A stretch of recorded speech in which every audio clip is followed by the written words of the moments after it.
Hi, and welcome back to the Fun Facts Talk Show. I'm Sharon Goldberg here with you tonight. I'm so happy to be here with a family specialist who is here to talk to me about birth order. Now keep in mind, these facts do not apply to all children, but are most common patterns in the youngest, middle, and oldest child. Today, we're going to talk a little bit about what kinds of behaviors we see in children depending on birth order, and the effects, pressures, and possible jealousy brought on for these kids, right? I have here with me today a specialist of child development, Dr. Waldron. Welcome. Hi, thanks for having me. Good to see you. Good to see you. How are you? I'm good. So, sure, of course, I wanted to ask you first why birth order can affect a child and how. Okay, well, first of all, keep in mind, birth order is obviously something that doesn't apply, these facts don't apply to everyone. Right. However, I'll start with the firstborn, and we'll talk a little bit about the firstborn. According to a specialist in children, Dr. Kevin Leman, he says that basically the first child is, in his book, the Birth Order book, pretty good title, right? Great. He says that the firstborn is always sort of looking for approval. Right. In the child. Looking for approval, attention. Yes. I was the youngest, so I can relate. Okay. Yes, sort of the perfectionist of the family and sort of always looking to do something for the parents, help the parents out, almost a father or mother figure to the younger siblings. Right. So, which kind of leads me into my next child, which is the middle child, who sort of feels like they're kind of caught in the middle. Now tell me, Dr. Waldron, are you the middle child in your family? I actually am the middle child. Okay. And I have to say, it doesn't really apply to me. I say we're all sort of on the same page. Right. And again, these facts don't apply to all, and you are a perfect example of that. Right, exactly. Please remember that, folks. Right.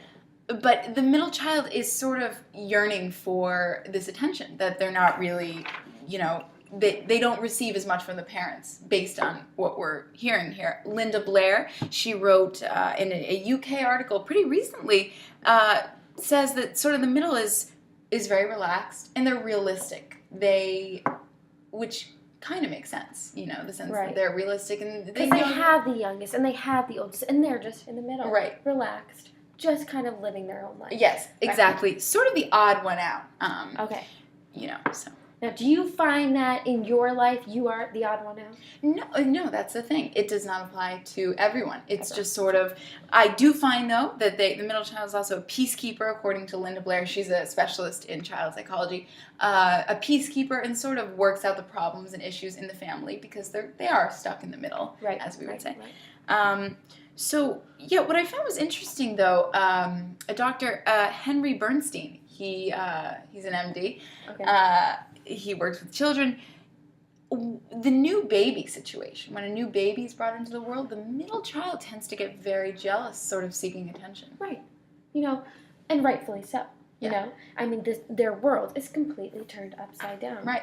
Yeah, absolutely. The middle child, the parents don't know what to do with the middle child at times because when the new baby is brought into the world, they're thinking, am I doing something wrong, or is it the child acting out? And the child will naturally act out when a new sibling is brought into the world because, why wouldn't they? This is new, this is different, and so just for all parents, you should know it's not your fault. It's just naturally what's going to happen. That is very good information to know. And do you have any advice for parents who are maybe going through this order struggle? I can't give advice because, I don't know your kids. Right. But what I can tell you is that, if this is what's going on, if the middle child is acting out, if the older child is looking for approval, if the younger child is sort of the star of the family, the baby, that is all normal. That it's just a part of, and they're going to find their way. We all do. Right. Thank you so much for coming on the show, thank Dr. Waldron. Do you have anything else to add? That's all right. Just thank stay you healthy. So much. Have a great holiday. Have a great holiday. Dr. Waldron has a book out called Birth Order. Have a great night.